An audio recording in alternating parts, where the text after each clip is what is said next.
Really briefly, for anyone who doesn't know what 23andMe is, it is a DNA testing service.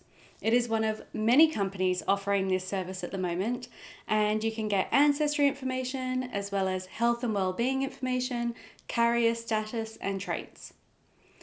I decided to make this video because when I was looking into doing 23andMe, I found a lot of conflicting information and some terrible reviews. And stupidly, I Googled a lot after I had already paid for the DNA testing, and I was a little bit concerned by what I saw. So I wanted to make this video to provide my first-hand experience with the DNA testing service for anyone who's thinking about doing it. Now, this video isn't going to go deep into the science and methods used by 23andMe. There is a wealth of Googleable information about this, and they provide loads of information about that on their website, and they're quite clear about the limitations and reach of their service. The long story short, in terms of limitations, these services aren't as accurate for people of certain ethnicities due to reference populations that are still being built and tested. So it is constantly improving, but it's not quite there yet, and I recommend checking out the reference population information before you purchase the kit. All DNA testing companies have their limitations, so for me, choosing a company came down to the kind of results they provide, how those results are presented, and customer service.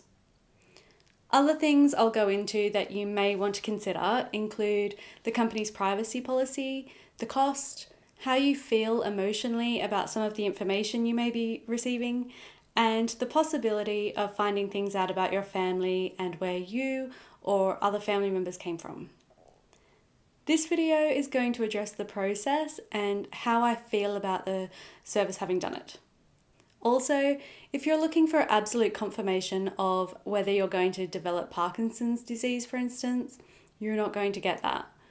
I'll go into this more later in the video. I'm going to show you 2 screenshots from my report to explain what you will see.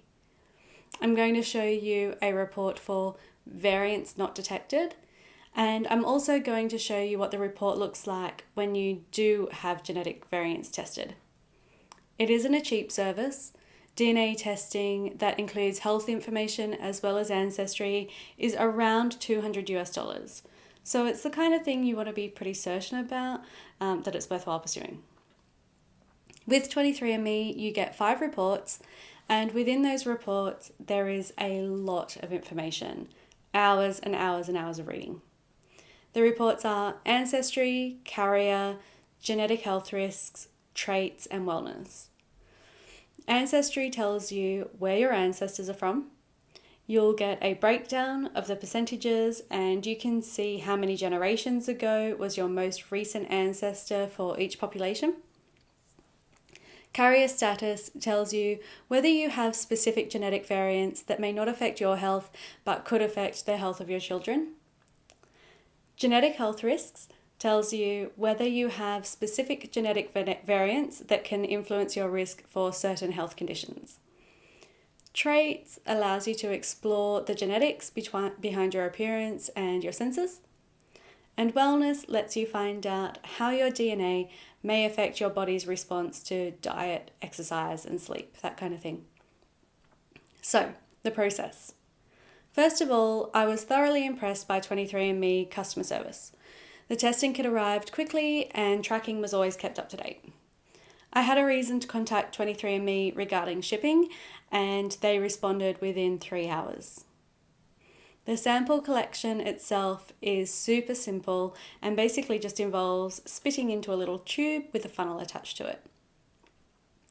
As far as privacy goes, I'm not going to recite the entire 23andMe privacy policy.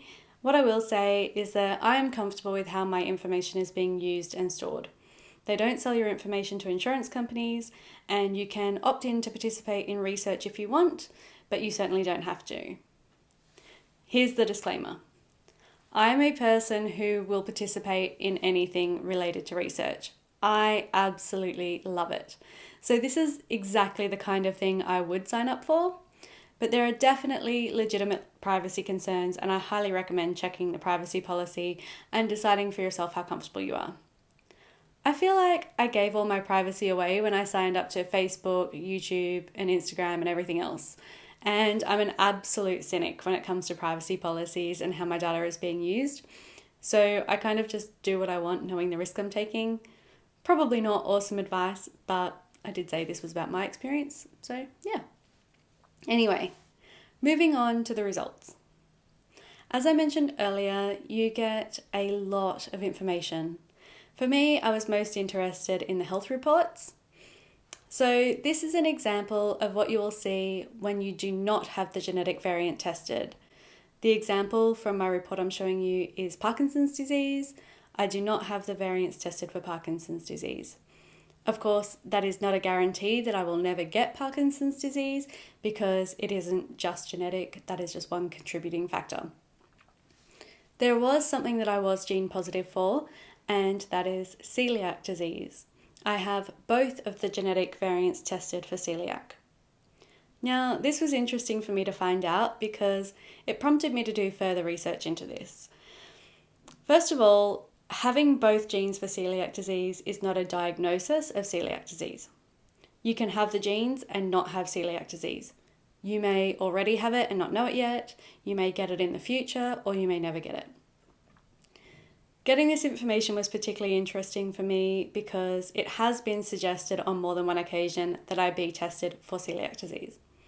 And for a variety of my own reasons, including a lack of understanding at the time, I didn't do that. Since receiving my 23andMe results, it is worth noting that this test is FDA approved. I have since spoken to my doctor and I will be properly tested for celiac disease. It is at this point that I would like to add that I am not looking for anyone's opinions on my health or what course of action I should or shouldn't take. I just feel like I need to put that out there because I know what the comments can be like on this kind of thing. Suffice to say, it's something that is being thoroughly investigated. Doing 23andMe did make me look at my health and well-being and some of the things I can do to take care of myself more. So for me, it has been a positive influence. I have to admit, I wouldn't have been tested for celiacs anytime soon had I not received this information. So it has definitely prompted me to take a more proactive approach to my health, and to me that's a good thing. The ancestry results are interesting. I have a mild interest in ancestry, so it was nice to look through, but I can't say that I feel my identity is determined by my ancestry or anything like that. I do find it interesting though. My verdict is that I'm really pleased I did 23andMe.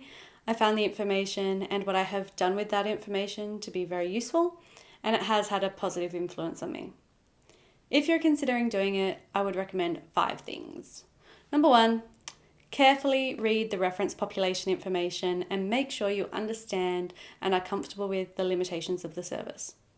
2, consider how comfortable you are with a company having this kind of information about you.